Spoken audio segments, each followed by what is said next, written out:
Halo, Assalamualaikum warahmatullahi wabarakatuh. Kembali lagi di Nurdin Atmaja. Kali ini kita akan membahas materi PJOK kelas 7, pola makan sehat, bergizi, dan seimbang.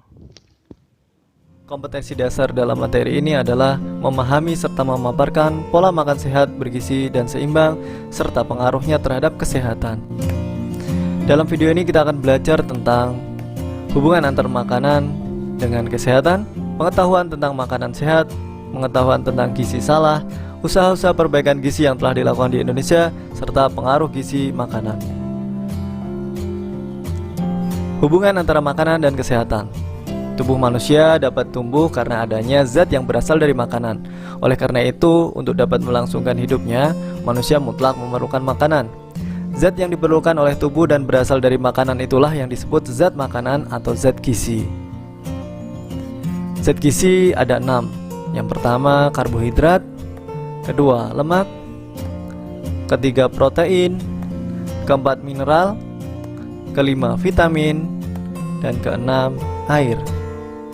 Kebutuhan tubuh akan zat gizi tidak dapat dipenuhi hanya dengan satu atau dua macam bahan makanan saja, karena pada umumnya tidak ada satu bahan makanan pun yang mengandung zat gizi secara lengkap. Tiap-tiap bahan makanan mengandung zat gizi yang berlainan, baik dalam jumlah maupun macamnya. Oleh karena itu, untuk memenuhi kebutuhan tubuh akan zat gizi, kita harus makan berbagai macam bahan makanan setiap hari. Dalam hal ini, variasi makanan sangat memegang peranan penting. Makin beraneka ragam bahan makanan yang dimakan, makin sehat pula tubuh kita. Dilihat dari sudut ilmu gizi, makanan mempunyai 3 kegunaan, antara lain yang pertama, membangun dan memelihara tubuh. Pertumbuhan manusia sejak dalam kandungan sampai dengan masa remaja terjadi pembentukan sel-sel baru secara besar-besaran. Terlebih lagi pada usia di bawah 5 tahun terjadi pertumbuhan yang paling cepat. Pembentukan sel-sel baru tersebut diperlukan untuk membangun bagian-bagian tubuh, misalnya otot, tulang, darah, otak, dan organ-organ tubuh lainnya. Selain untuk pertumbuhan, pembentukan sel-sel baru diperlukan pula untuk mengganti bagian-bagian tubuh yang rusak atau hilang. Agar tubuh tetap sehat, tubuh harus dipelihara. Misalnya bila kehilangan darah akibat luka, kuku dan rambut yang aus, sel-sel tubuh yang rusak karena sakit perlu segera diperbaiki atau disembuhkan. Untuk perbaikan atau penyempurnaan tersebut, tubuh memerlukan zat gizi, terutama zat pembangun yang terdiri dari protein, mineral, dan air. Selain pada masa pertumbuhan, pembentukan sel-sel baru terjadi pula pada waktu olahraga. Dalam hal ini, pembentukan sel-sel baru diperlukan untuk pembentukan jaringan-jaringan otot. Yang kedua, memberi tenaga kepada tubuh. Manusia hidup harus dapat bergerak. Gerakan dapat berupa gerakan yang nyata seperti berjalan, mengangkat benda, makan, minum, dan lain sebagainya. Gerakan yang nyata ini disebut pula gerakan sadar. Di samping gerakan sadar, ada pula gerakan-gerakan yang tidak nyata, akan tetapi harus dilakukan secara terus-menerus, walaupun dalam keadaan tidak sadar, misalnya pada waktu tidur. Gerakan-gerakan tidak sadar antara lain gerakan jantung untuk mengalirkan darah ke seluruh tubuh, gerakan paru-paru untuk bernafas, dan gerakan usus untuk mencerna makanan. Untuk gerakan-gerakan tersebut diperlukan tenaga atau panas, baik untuk gerakan sadar maupun tidak sadar. Manusia yang normal memerlukan panas untuk mengatur suhu tubuh. Suhu tubuh kurang lebih 36 derajat. Apabila suhu di sekitar lebih rendah, maka tubuh harus dapat membuat panas untuk menggantikan panas tubuh yang hilang karena dilepaskan di sekeliling kita. Panas atau tenaga yang diperlukan oleh tubuh dapat dihitung dan dinyatakan dalam satuan kalori. Zat gizi yang berguna memberi tenaga kepada tubuh antara lain karbohidrat, protein, dan lemak. Kegunaan zat gizi yang ketiga adalah mengatur proses faali tubuh. Faali menurut Kamus Besar Bahasa Indonesia artinya bersifat otomatis atau kodrati, mengenai kerja atau gerak alat tubuh. Agar tubuh dapat berfungsi dengan baik, berbagai fungsi faali dalam tubuh harus diatur dan dikoordinasikan. Misalnya proses pengaturan suhu tubuh agar tetap normal, proses pembekuan darah bila terjadi pendarahan, mengatur keseimbangan asam dan basa dalam tubuh, membentukkan zat pelindung guna menjaga tubuh dari serangan penyakit atau zat yang membahayakan. Zat gizi yang diperlukan untuk mengatur proses faali tersebut disebut zat pelindung, yaitu protein, mineral, vitamin, dan air. Pengetahuan tentang makanan sehat. Apakah kalian tahu arti makanan sehat? Makanan dengan zat gizi sedikit. Pasti salah. Makanan dengan zat gizi yang berlebih juga salah. makanan dengan zat gizi seimbang? Itu baru benar. Jumlahnya cukup sesuai kebutuhan dan dalam perbandingan yang seimbang. Plus juga makanan itu harus bersih, bebas dari kuman atau zat penyebab penyakit. Dari keenam zat gizi, kita bahas satu persatu. Yang pertama, karbohidrat. Karbohidrat atau hidrat arang disebut juga zat pati atau zat tepung atau zat gula. Susunan hidrat arang terdiri dari unsur karbon, hidrogen, dan oksigen. Hidrat arang dalam tubuh akan dibakar dan menghasilkan tenaga dan panas. 1 gram hidrat arang akan menghasilkan 4 kalori. Menurut besarnya molekul, hidrat arang dapat digolongkan menjadi 3, yaitu monosakarida, disakarida, dan polisakarida. Monosakarida molekulnya paling sederhana, sifatnya larut dalam air dan manis. Contoh golongan ini adalah glukosa, fruktosa, dan galaktosa. Sedangkan disakarida, dalam proses pencernaan disakarida akan diubah menjadi monosakarida. 1 molekul disakarida terdiri dari 2 molekul monosakarida. Termasuk golongan disakarida ialah sukrosa, maltosa, dan laktosa. Hasil pemecahan disakarida, sukrosa bisa menjadi glukosa dan fruktosa, maltosa, glukosa dan glukosa, dan laktosa, glukosa dan galaktosa. Sedangkan polisakarida terdiri dari banyak molekul monosakarida. Termasuk dalam golongan polisakarida ialah pati atau tepung, dekstrin, dan selulosa. Lemak. Molekul lemak terdiri dari unsur-unsur karbon, hidrogen, dan oksigen. Fungsi utama lemak ialah memberi tenaga kepada tubuh. 1 gram lemak yang dibakar dalam tubuh akan menghasilkan 9 kalori. Selain fungsinya sebagai sumber tenaga, lemak juga merupakan bahan pelarut dari berbagai vitamin, yaitu A, D, E, dan K. Pencernaan lemak di dalam tubuh memerlukan waktu yang lama. Oleh karena itu, lemak akan tinggal lebih lama di dalam lambung. Oleh sebab itulah, bila makan makanan yang mengandung lemak akan memberi rasa kenyang yang lama. Selain itu, lemak memberi rasa gurih pada makanan. Jenis lemak ada lemak jenuh dan lemak tak jenuh. Lemak jenuh, lemak yang terdiri dari trigliserida dengan hanya asam lemak jenuh, tidak memiliki ikatan rantai ganda di antara atom-atom karbonnya, sehingga disebut penuh dengan hidrogen. Asam lemak tak jenuh adalah jenis lemak yang molekulnya tersusun dari rangkaian atom-atom karbon yang memiliki satu ikatan ganda. Ikatan ganda ini menyebabkan molekul lemak tersebut tidak jenuh dan masih bisa menambah atom hidrogen. Selain dari makanan, lemak dapat diproduksi dari tubuh kita sendiri. Tubuh kita memproduksi lemak dari kelebihan kalori yang masuk ke tubuh. Zat gizi yang ketiga yaitu protein. Pertama kali protein ditemukan di putih telur. Namun kemudian terbukti bahwa protein tidak hanya terdapat dalam putih telur, sehingga istilah putih telur sebenarnya tidak tepat lagi. Protein terdiri dari unsur karbon, hidrogen, oksigen, dan nitrogen. Ada beberapa jenis yang mengandung sulfur, fosfor, dan lain-lain. Bahan dasar pembentuk protein adalah asam amino. Fungsi protein cukup lengkap, selain zat pembangun, juga sebagai zat pengatur dan zat tenaga. Protein bisa didapat dari tumbuhan maupun hewan. Yang dari tumbuhan sering disebut dengan protein nabati. Contoh makanannya adalah tempe, tahu, kedelai. Sedangkan yang dari hewan sering disebut dengan protein hewani.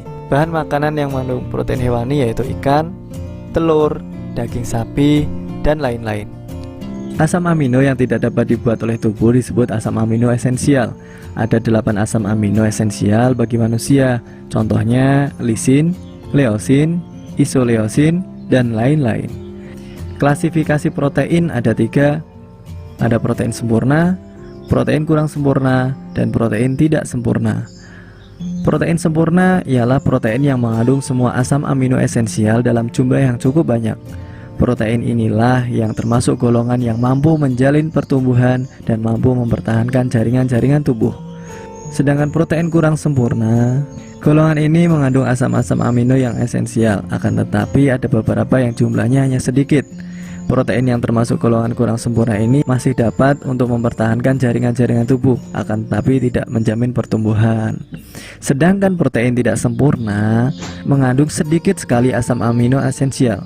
Protein ini tidak dapat untuk mempertahankan baik jaringan-jaringan tubuh maupun untuk jaminan pertumbuhan. Kekurangan protein menyebabkan penyakit dengan istilah KKP, kurang kalori protein. Akibat yang sangat merugikan dari KKP ialah anak menjadi kurang lincah, lemah, dan malas, tidak cerdas, dan sering jatuh sakit. Pada tingkat berat kita mengenal dua bentuk KKP, yaitu kwashiorkor dan marasmus. Kwashiorkor terutama disebabkan kekurangan protein, sedangkan marasmus terutama akibat kekurangan kalori. Zat gizi yang keempat adalah zat mineral. Dari ketiga fungsi makanan, hanya zat tenaga yang tidak terdapat di mineral. Tapi zat mineral bisa berfungsi sebagai zat pembangun dan zat pengatur. Zat pembangun seperti membentuk jaringan-jaringan tubuh, misalnya kalsium dan fosfor, berfungsi sebagai pembentuk tulang dan gigi. Zat besi berfungsi membentuk sel darah merah dan lain-lain. Sedangkan fungsi sebagai zat pengatur seperti keseimbangan asam basa dalam proses pembukaan darah, pengangkutan oksigen dan karbon dioksida, kepekaan syaraf dan kontraksi otot, pengaturan enzim dan hormon dalam proses metabolisme, dan lain-lain. Fungsi dan sumber zat mineral. Berikut ada beberapa zat mineral beserta fungsi dan bahan makanannya. Ada kalsium, ada fosfor. Kalsium dan fosfor merupakan bahan pembentuk tulang dan gigi. Ada sulfur, merupakan bagian penting dari vitamin B. Diperlukan oleh semua sel karena merupakan bagian dari asam amino kistin dan metionin. Zat besi merupakan bahan pembentuk hemoglobin atau zat warna merah yang berfungsi mengangkut oksigen ke jaringan-jaringan. Biasanya kekurangan zat besi akan menyebabkan penyakit anemia atau kekurangan darah. Ada yodium sebagai bahan pembentuk hormon tiroksin. Kekurangan yodium akan menyebabkan penyakit gondok. Tembaga sebagai pembentuk hemoglobin. Fluor berfungsi mencegah kerusakan gigi. Klor mengatur tekanan osmose, keseimbangan air dan keseimbangan asam basa, bahan pembentuk getah lambung. Natrium mengatur tekanan osmosa, keseimbangan air dan keseimbangan asam basa, menjaga kepekaan sel-sel saraf dan kontraksi otot. Ada kalium, terdapat dalam semua sel, mengatur tekanan osmosa dan keseimbangan asam basa, diperlukan dalam reaksi enzim dalam sel, dan lain-lain. Zat gizi yang kelima adalah vitamin. Vitamin ada 6, A, B, C, D, E, dan K. Kita bahas yang pertama, vitamin A. Fungsi vitamin A adalah menjaga kesehatan mata untuk kesehatan sel-sel epitel. Kekurangan vitamin A menyebabkan penyakit rabun senja yang membuat penderita sulit melihat ketika malam hari atau dalam cahaya redup. Pada tingkat berat dapat menyebabkan keratomalasia, yaitu kelainan anatomik pada mata. Awalnya selaput bening mata atau kornea menjadi kering, kemudian lama-kelamaan menjadi rusak yang berakibat dengan kehancuran bola mata sehingga mata menjadi buta sama sekali. Sumber makanan vitamin A seperti hati, susu, mentega, ikan, serta sayuran hijau dan buah-buahan yang berwarna kuning. Vitamin B. Vitamin B ada 8. Ada vitamin B1, B2, B3, B5, B6, B7, B9, dan B12. Gabungan dari ke-8 vitamin B tadi kita sering kenal dengan istilah vitamin B kompleks. Fungsi vitamin B kompleks membantu proses metabolisme, menggunakan energi dari makanan, serta memproduksi sel darah merah. Kekurangan vitamin B menyebabkan terganggunya berbagai proses metabolisme. Penyakit yang timbul akibat kekurangan vitamin B seperti penyakit beri-beri, dermatitis, diare, anemia, dan lain-lain. Vitamin C. Fungsinya untuk memproduksi kolagen, menjaga kekenyalan kulit, dan membantu menyembuhkan luka, memperkuat pembuluh darah. Selain itu, vitamin C juga populer berfungsi sebagai pencegah sariawan. Kekurangan vitamin C menyebabkan sariawan, anemia, gusi bengkak, penurunan massa otot, dan lain-lain. Sumber makanan vitamin C seperti buah jambu biji, pepaya, kiwi, paprika, stroberi, dan lain-lain. Vitamin D. Fungsinya untuk membantu penyerapan kalsium guna pertumbuhan tulang dan gigi, menjaga kekebalan tubuh, otak, dan sistem saraf. Sumber makanan vitamin D seperti ikan salmon, jamur, susu kedelai, tahu, yogurt, dan lain-lain. Kekurangan vitamin D menyebabkan penyakit rakitis, yaitu kelainan-kelainan pada pertumbuhan tulang. Selain dari makanan, vitamin D juga bisa bersumber dari sinar matahari pagi. Vitamin E. Fungsi vitamin E sebagai perkembangan tubuh manusia. Selain itu, vitamin E berpengaruh penting dalam sistem kekebalan tubuh, pertumbuhan sel, kesehatan mata, dan kesehatan kulit. Secara umum, vitamin E berfungsi dalam proses reproduksi. Kekurangan vitamin E menyebabkan kemandulan dan kelainan pada jantung. Sumber makanan vitamin E seperti biji bunga matahari, kacang almond, buah alpukat, bayam, brokoli, dan lain-lain. Vitamin yang terakhir adalah vitamin K. Fungsinya diperlukan untuk membuat protombin, sesuatu yang diperlukan untuk pembekuan darah. Sumber makanan vitamin K seperti brokoli, kubis, acar mentimun, kiwi, buncis, dan lain-lain. Kekurangan vitamin K menyebabkan hambatan pada pembekuan darah. Zat gizi yang terakhir yang keenam adalah air. Kebutuhan tubuh akan air dapat dikatakan nomor 2 setelah oksigen. Tubuh sebagian besar terdiri dari air. Pada orang dewasa, jumlah cairan tubuh lebih kurang 65% dari berat badan. Fungsi air sebagai zat pembangun dan zat pengatur, seperti sebagai pelarut hasil-hasil pencernaan, menjaga suhu tubuh, membantu membuang racun, dan melancarkan sirkulasi. Kekurangan air dalam tubuh menyebabkan kram otot, pengaruh kerja otak, gangguan pencernaan, penyakit ginjal, dan lain-lain. Rata-rata kebutuhan air dalam orang dewasa adalah 2 liter atau setara dengan 8 gelas air. Usaha-usaha perbaikan gizi yang telah dilakukan di Indonesia. Yang pertama, usaha perbaikan gizi keluarga atau UPGK. Ialah suatu paket kegiatan terpadu yang bertujuan terutama untuk menanggulangi masalah kurang kalori protein. Kegiatannya seperti penimbangan anak-anak balita sebulan sekali, penyuluhan gizi, pemberian makanan tambahan, pemberian paket pertolongan gizi, dan konsultasi ke dokter apabila terjadi kekurangan gizi. Yang kedua, usaha pencegahan kekurangan vitamin A. Tujuan utama dari usaha ini ialah untuk melindungi anak-anak balita terhadap kemungkinan kekurangan vitamin A. Selain dengan penyuluhan gizi, yang digalakkan penggunaan sayuran hijau sebagai sumber vitamin A. Juga dilancarkan pemberian kapsul vitamin A takaran tinggi kepada anak-anak balita setiap 6 bulan sekali. Usaha ini terutama dilakukan di daerah-daerah yang belum tercakup oleh usaha perbaikan gizi keluarga. Yang ketiga, usaha pencegahan gondok endemik. Usaha pencegahan gondok endemik meliputi usaha jangka panjang dan jangka pendek. Usaha jangka panjang dilakukan dengan menggalakkan penggunaan garam beriodium terutama untuk masyarakat yang tinggal di daerah-daerah gondok endemik. Usaha jangka pendek dilakukan dengan jalan menyuntikkan zat zodium ke dalam tubuh. Suntikan ini dilakukan 5 tahun sekali. Obat yang disuntikan itu disebut lipiodol, yaitu suatu larutan yodium dalam minyak. Pengaruh gizi makanan. Gizi makanan berpengaruh terhadap yang pertama, daya kerja. Kurang gizi berpengaruh terhadap kemampuan atau daya kerja seseorang. Antara lain orang menjadi kurang bergairah, cepat lelah, mengantuk, dan sering sakit. Pengaruh yang kedua adalah berpengaruh terhadap daya tahan. Kurang gizi akan menyebabkan penyakit mudah menyerang. Kelainan gizi yang berat sering berakibat timbulnya suatu penyakit infeksi. Sebaliknya, penyakit infeksi akan mudah menyerang apabila dalam keadaan gizi kurang. Yang ketiga, pengaruh terhadap pertumbuhan jasmani dan mental.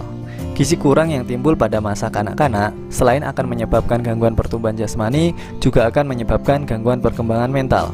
Seseorang yang menderita gizi kurang pada masa kanak-kanak, setelah mencapai dewasa, tubuhnya tidak akan mencapai tinggi yang seharusnya dapat dicapai. Selain itu, jaringan-jaringan ototnya juga kurang dapat berkembang. Di samping menyangkut pertumbuhan fisik, tingkat kecerdasan anak juga akan berpengaruh. Hal ini disebabkan karena perkembangan jaringan otak hanya berlangsung sejak anak masih dalam kandungan sampai dengan umur kurang lebih 4 tahun saja. 10 pesan gizi seimbang. Yang pertama, syukuri dan nikmati aneka ragam jenis makanan, terutama makanan yang ada di rumah kalian. Yang kedua, banyak makan sayuran dan cukup buah-buahan. Ketiga, konsumsi lauk pauk berprotein tinggi. Yang keempat, konsumsi aneka ragam makanan pokok. Ingat, makanan pokok tidak hanya nasi. Semakin beraneka ragam, semakin bagus.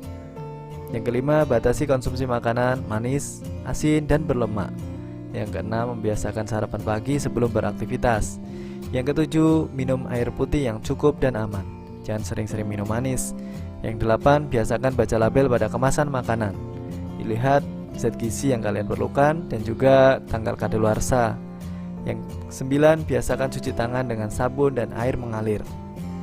Makanan sehat perlu juga ditunjang tentang kebersihan. Yang ke-10, berolahraga secara teratur dan jaga berat badan normal. Terima kasih. Assalamualaikum warahmatullahi wabarakatuh. Sampai jumpa.